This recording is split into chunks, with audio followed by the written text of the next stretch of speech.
الحمدللہ رب العالمین والعاقبۃ للمتقین والصلاۃ والسلام علی سید المرسلین۔ السلام علیکم ورحمۃ اللہ وبرکاتہ۔ دوستو، آج جس موضوع پر آپ کے سامنے ہم کلام ہونا ہے وہ ہے کہ امام احمد رضا خان بریلوی علیہ الرحمہ آپ کا عرس شریف قریب آ رہا ہے، تو اس سلسلہ میں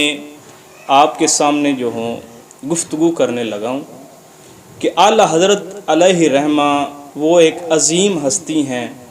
مجدد دین و ملت ہیں، جنہوں نے ہر نئے اٹھنے والے فتنے کو رد فرمایا۔ اپنے دور کے جو بھی فتنے اٹھے انہوں نے اس کا بہت ہی اچھے انداز میں رد فرمایا۔ تو امام احمد رضا خان بریلوی علیہ الرحمہ کو یہ خاصہ تھا کہ وہابیت اور دیوبندیت کا انہوں نے خاص طور پر رد کیا، کیونکہ اس وقت یہ فتنے سب سے زیادہ تھے، سب سے فتنے یہ والے زیادہ سر اٹھائے ہوئے تھے۔ تو اعلیٰ حضرت علیہ الرحمہ کو اللہ تعالیٰ نے سنیوں کے لیے تحفہ بنا کر بھیجا کہ آپ جا کر یہ کام کریں۔ تو اعلیٰ حضرت علیہ الرحمہ نے بہت ہی اچھے انداز میں پھر دین کی اشاعت کی، نبی پاک علیہ السلام کے متعلق عقیدہ بیان فرمایا۔ تو جب ان وہابیوں اور دیوبندیوں کو ان کی یہ شان و شوکت، ان کا علم و مقام، مرتبہ ان کو جب پسند نہ آیا، ان کو راس نہ آیا، تو پھر انہوں نے کیا کیا؟ انہوں نے آپ کے خلاف کتابیں لکھنی شروع کر دی، آپ کے خلاف پروپوگنڈے شروع کر دیے، جبکہ انہوں نے ایک علمی رد کیا ہے۔ آپ نے ان کا علمی طور پر رد کیا ہے قرآن و حدیث کے حوالہ سے۔ تو اس پر جو ہے نا میں ایک ہی بات آج آپ کے سامنے بیان کروں گا اور سلسلہ یہ جاری رکھوں گا۔ یہ میرے سامنے کتاب ہے بریلویت، یہ شہید الاسلام امام الاسر احسان لہی ظہیر، یہ اوپر لکھا ہوا ہے، اس کا نام لکھا ہوا۔ یہ وہابیوں کا سرکندہ تھا، یہ احسان لہی ظہیر جو ہے، اس کو یہ ابھی بھی رہبر اور امام مانتے ہیں۔ تو اس میں سے میں ایک ہی اس کا جھوٹ پکڑنا چاہتا ہوں کہ اس نے یہ صفحہ نمبر اس کا 40 ہے، خاندان و ذریعہ معاش۔ اس سے یہ بیان کر رہا ہے کہ امام احمد رضا خان بریلوی علیہ الرحمہ کے متعلق کہ وہ خاندانی طور پر ہی شیعہ تھے، انہوں نے ساری عمر تقیہ کیے رکھا، اپنی اصلیت ظاہر نہ کی تاکہ وہ اہل سنت کے درمیان شیعہ عقائد کو رواج دے سکیں۔ اب بات یہ ہے کہ شیعوں کے متعلق امام احمد رضا خان بریلوی علیہ الرحمہ کے فتاوی جات بھی ہیں، ان کے رد میں جس طرح مطلع القمرین ہے اور بھی کئی ان کے رسالے ہیں، انہوں نے اس کا بہت ہی تفصیلی طور پر رد کیا ہے۔ تو دوستو، اس میں ایک یہ بات کر رہا ہے کہ ان کے آباء و اجداد کے نام سے پتہ چلتا ہے کہ احمد رضا بن نقی علی بن رضا علی بن کاظم علی، تو ان سے یہ معلوم ہوتے ہیں کہ یہ شیعہ عقائد رکھنے والے تھے، تو لہذا یہ جو ہے نا شیعوں کی طرف میل تھے۔ نعوذ باللہ من ذالک۔ اعلیٰ حضرت امام احمد رضا خان بریلوی علیہ الرحمہ آپ کا ایسا کوئی نظریہ نہیں تھا، اور یہ نقی علی، رضا علی، یہ تو 11 اماموں میں سے ان کے نام ہیں، تو ان کے اپنے پرانے بزرگوں سے نام رکھنا، یہ تو حضور علیہ السلام نے بھی طریقہ سمجھایا ہے۔ حضور علیہ السلام نے بھی یہ بتایا ہے کہ اپنے امام حسن، حسین اور محسن ان کا نام پرانے نبی کے بیٹوں کے نام کے مطابق رکھا، جبکہ مولا علی حرب رکھتے تھے تو آپ نے فرمایا یہ پرانوں کے نام ہیں، اس وجہ سے میں نے حسن، حسین اور محسن رکھا کہ ان کے بیٹوں کے نام شبیر، شبر اور مشبر تھے، اس وجہ سے۔ اب یہ تو امام احمد رضا خان علیہ الرحمہ آپ کے آباء و اجداد کا ایک جو ہے بہت اچھا انداز ہے کہ انہوں نے اپنے پرانے بزرگوں سے اس طرح کے نام رکھے۔ اب جو ایک بات جس کا میں رد کرنا چاہتا ہوں وہ یہ ہے کہ اعلیٰ حضرت امام احمد رضا خان بریلوی علیہ الرحمہ آپ پر ایک الزام لگایا جاتا ہے، وہ یہ ہے کہ یہ صفحہ نمبر 40 پر ہی بیان کر رہا ہے، بریلویوں کی اعلیٰ حضرت نے ام المؤمنین حضرت عائشہ رضی اللہ عنہا کے خلاف نازیبہ کلمات کہے ہیں، عقیدہ اہل سنت سے وابستہ کوئی شخص ان کا تصور بھی نہیں کر سکتا، اپنے ایک قصیدہ میں لکھا ہے۔ اب کیا وہ شعر لکھے جا چکے ہیں بی بی عائشہ کے متعلق، اور ان کا حضرت سرکار سے دور دور تک کوئی تعلق نہیں ہے۔ تنگ و چست ان کا لباس اور وہ جوبن کا غبار، مس کی جاتی ہے قبا سر سے کمر تک لے کر، یہ پھٹا پڑتا ہے جوبن میرے دل کی صورت کے ہوئے جاتے ہیں جامہ سے بروں سی نوبر۔ اب میرے دوستو، یہ اس نے شعر لکھے، یہ نیچے شعر لکھے اور اس کا تعلق بنا دیا امام احمد رضا خان بریلوی علیہ رحمہ سے، جبکہ سنی لوگ بھی ان شعروں کو نہیں مانتے۔ وہ بھی اس چیز کا اقرار کرتے ہیں کہ یہ اعلیٰ حضرت علیہ رحمہ کے یہ اشعار نہیں ہیں، اور یہ کسی نے منسوب کر دیے ہیں اور کسی نے اپنی طرف لکھ دیے ہیں، اور ان کا توبہ نامہ بھی موجود ہے۔ اس کی میں آپ کو اہل سنت نے جو اس کا رد فرمایا، یہ شعر جو لکھے گئے اعلیٰ حضرت علیہ رحمہ کی ہدایت بخشش کے تیسرا حصہ میں، یہ لکھ دیے گئے تھے کسی وقت میں، لیکن اس کا بعد میں ازالہ کر دیا گیا، توبہ کر دی گئی۔ اس کا سارا پس منظر میں آپ کے سامنے بیان کرتا ہوں۔ یہ میرے پاس فیصلہ مقدسہ ہے یہ کتاب، اور یہ ترتیب دیا ہے مولانا محمد عزیز الرحمن بہاؤپوری، النوریہ رضویہ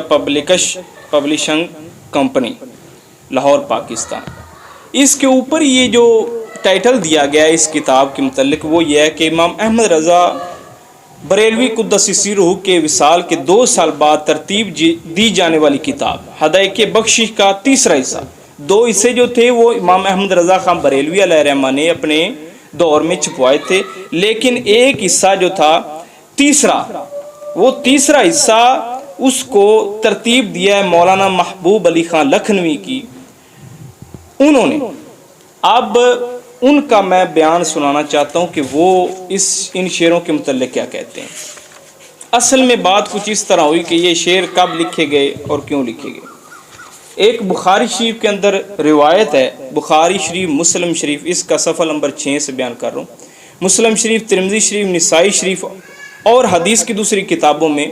کہ ام المومنین حضرت عائشہ رضی اللہ تعالی عنہا سے ایک حدیث مروی ہے کہ 11 مشرکہ عورتوں نے باہمی طور پر طے کیا کہ ہر ایک اپنے شوہر کے اوصاف بیان کرے گی اور کچھ چھپائے گی نہیں۔ ان میں سے ایک ام زرع تھی جس نے اپنے شوہر کی دل کھول کر تعریف کی، پھر ساتھ ہی ابو زرع کی بیٹی کا ذکر کرتے ہوئے کہا، تو ابی ہا و تو امی ہا و ملء کسائیہ، وہ اپنے ماں باپ کی فرما بردار ہے، اس کا جسم اس کی چادر کو بھرے ہوئے ہے۔ تو اس حدیث کے آخر میں حضور نبی کریم صلی اللہ تعالیٰ علیہ وسلم نے حضرت ام المومنین عائشہ رضی اللہ تعالیٰ عنہا کو فرمایا، یعنی باقیوں نے اوصاف بیان کیے، 11 عورتیں تھیں، باقیوں نے اپنے جو ہے نا اوصاف بیان کیے، جو وہ دلہنیں تھیں، مشرکہ عورتیں دلہنیں تھیں، ان کے اوصاف بیان کیے گئے۔ لیکن آخر میں جو ابی زرع نے جو بیان کیا نا، تو حضور پاک صلی اللہ تعالیٰ علیہ وسلم نے، آپ سرکار نے جو اس کی بیوی نے ان کے اوصاف بیان کیے، وہ حضور نے فرمایا، میں بھی بی بی عائشہ کو فرمایا ان کی طرح ہی جو تعریفیں اس کی گئی ہیں میں بھی اسی کی طرح ہوں، یعنی ایک طور پر مشابہت دی۔ تو فرمایا کنت لکی کابی زرع لام زرع، میں تم پر اس طرح مہربان ہوں جیسے ابو زرع ام زرع کے لیے تھا، یعنی ابو زرع وہ شوہر ہے، تو وہ جس طرح ام زرع کے لیے تھا اس طرح میں تمہارے لیے ہوں۔ تو اب بھائیو، یہ حدیث شریف کے مطابق وہ چند اشعار لکھے گئے۔ پہلے جو مشرکہ عورتوں نے اپنے مردوں کے اوصاف بیان کیے ان کو بیان کیا گیا، اور آخر میں ابو زرع کی، لیکن وہ اشعار لکھے گئے محبوب علی خان صاحب نے، وہ لکھے تھے لیکن وہ مشرکہ عورتوں اور آخر والے جو ابو زرع کا کلام ملا دیا گیا آپس میں، اس وجہ سے وہ کہ کاتب سے وہ ایک طرح کی خطا ہو گئی کہ انہوں نے آپس میں پہلے والی عورتوں کے جو اوصاف بیان کیے اور دوسرے والے جو تھے اوصاف بیان کیے وہ آپس میں ملا دیے گئے، اس وجہ سے وہ وہابیت نے جو ہے اس کا ڈنڈورا پیٹا۔ اب کیا ہوا مولانا محبوب علی خان صاحب جب ان کو یہ پتہ چلا کہ یہ اعتراض کیا جا رہا ہے تو مولانا محبوب علی خان صاحب نے جس بیان سے حضرت ام المومنین عائشہ رضی اللہ تعالیٰ عنہ کی شان میں قصیدہ نقل کیا، اسی بیان سے 7 شعر وہ نقل کیے جو ان 11 مشرکہ عورتوں کے بارے میں تھے۔ ان 7 شعروں پر بھی لفظ علیحدہ لکھ دیا، لیکن کاتب نے دانستہ یا نادانستہ انہیں ام المومنین کے مدحیہ قصیدے میں مخلوط کر دیا اور کتاب اسی طرح چھپ گئی۔ تو مولانا محبوب علی خان کو اطلاع ہوئی تو ان کا خیال تھا کہ دوسرے ایڈیشن میں تصحیح کر دی جائے گی اور قارئین خود محسوس کر لیں گے یہ اشعار غلطی سے اس جگہ درج کیے گئے ہیں۔ خطیب مشرق علامہ مشتاق احمد نظامی مصنف جو ہے خون کے آنسو ان کی کتاب، ان کے بمبئی کے ایک ہفتہ روزہ اخبار میں مراسلہ شائع کروایا اور حضرت مولانا محبوب علی خان کو اس غلطی کی طرف توجہ دلائی۔ تو مولانا محبوب علی خان کے دل میں چور تو تھا نہیں، انہوں نے کمال دیانتداری سے وہ کام کیا جو ایک مومن کے شیان شان ہے۔ انہوں نے ماہنامہ سنی لکھنؤ شمارہ ذی الحجہ 1374 ہجری 1955 عیسوی میں توبہ نامہ شائع کروایا۔ اس توبہ نامہ کا خلاصہ مفتی اعظم دہلی مولانا مفتی محمد مظہر اللہ دہلوی کے الفاظ میں ملاحظہ ہو۔ تو وہ کیا تھا؟ اب انہوں نے توبہ نامہ سر عام کیا کہ یہ شعر مجھ سے لکھے گئے ہیں، لیکن یہ امام احمد رضا خان بریلوی علیہ رحمہ کے نہیں ہیں یہ شعر جو ہیں۔ اب انہوں نے اس کا اظہار بھی کیا۔ تو دوسری بات، ان شعروں کی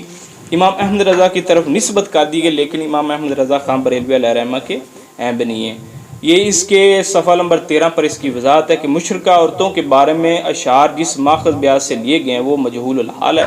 آیا وہی مجموعہ مولانا حسن رضا خان بریلوی نے جمع کیا تھا، یہ اس کی نقل ہے۔ مفتی اعظم کے حوالے سے یہ بات اس سے پہلے گزر چکی ہے، البتہ یہ طے شدہ بات ہے کہ یہ مجموعہ امام احمد رضا کا جمع کردہ نہ تھا، یعنی آپ نے یہ نہیں لکھے تھے۔ مولانا محبوب علی خان سے یہ بھی تسامح ہوا ہے کہ انہوں نے اس مجموعہ کا نام ہدایت بخشش حصہ سوم رکھ دیا اور ٹائٹل پیج 1325 ہجری بھی لکھ دیا۔ اب یہ امام احمد رضا خان بریلوی علیہ رحمہ آپ نے یہ نہیں لکھے۔ اسی کی وضاحت جو ہے ان کے صاحبزادے امام احمد رضا خان بریلوی علیہ رحمہ کے صاحبزادے جو تھے مصطفیٰ رضا خان بریلوی، وہ فرماتے ہیں یہ بھی کہا گیا کہ بعض کلام اعلیٰ حضرت بریلوی کا معلوم نہیں ہوتا، کسی اور صاحب متخلص برضا کا کلام ہے۔ مولانا محبوب علی خان یا وہ شخص جس نے اس مجموعے میں وہ قصیدہ درج کیا ہے اس کلام کو بھی اعلیٰ حضرت کا کلام سمجھا، اس لیے مجھے ناگوار ہوا کہ یوں ہی اور ہم لوگوں میں سے کسی کو بے دکھائے چھاپ دیا گیا۔ بہرحال لوگوں کے سامنے میں نے اس پر اظہار ناراضگی فرمایا ہے۔ تو اب آپ کے بیٹے جو مصطفیٰ رضا خان صاحب ہیں وہ اس چیز کا انکار کر رہے ہیں کہ یہ امام احمد رضا خان بریلوی علیہ رحمہ کے شعر نہیں ہیں۔ جو اب شعر جس طرح لکھنے چاہیے تھے وہ انہوں نے اب ترتیب کے ساتھ جو ہے نا درج کیے ہیں، یعنی پہلے جو مشرکہ عورتوں کے اوصاف بیان کیے جا رہے تھے، ان کے مردوں کے اوصاف بیان کیے جا رہے تھے، انہوں نے اب ترتیب کے ساتھ یہ دیکھیے قصیدہ مبارکہ بترتیب صحیح، یہ اب جو مشرکہ عورتوں کے متعلق یہ جو اشعار تھے، اب آگے علیحدہ سے جو ہے نا در مدت ام المومنین محبوبہ سید المرسل حضرت سیدنا صدیقہ بنت صدیق اب رضی اللہ تعالی عنہما ان کے متعلق علیحدہ سے ایک جو ہے نا ربائی لکھ دی گئی ہے۔ جو پیچھے جو تھے وہ مشرکہ عورتوں کے متعلق یا ان کے جو ہے نا وہ دھلنے تھی ان کے اپنے شوہروں کے متعلق جو بیان کیے گئے ہیں وہ یہ پیچھے نقل کر دیے گئے ہیں کہ اس میں یہ بات واضح کر دی گئی کہ یہ علیحدہ شعر تھے، وہ یعنی حدیث کی ایک طور پر شعروں میں انہوں نے پیش کیا حدیث کا مفہوم۔ تو جو بی بی عائشہ پاک کے متعلق نبی پاک نے فرمایا کہ وہ میں بھی ابو ذرا کی طرح ہوں جس طرح ام ذرا کے لیے ابو ذرا ہے، تو ان کے لیے یہ اشعار علیحدہ لکھ دیے گئے ہیں۔ تو اس چیز کا ازالہ ہو گیا کہ یہ جو احسان اللہ ظہیر ہے اس نے بہت بڑا ایک جھوٹ باندھا ہے کہ اہل سنت کا تو یہ موقف ہی نہیں ہے، نہ اہل سنت جو ہے اعلیٰ حضرت امام احمد رضا خان بریلوی کے یہ اشعار سمجھتے ہیں۔ تو انشاءاللہ اس کا علمی رد میں کرتا رہوں گا۔ السلام علیکم ورحمۃ اللہ وبرکاتہ۔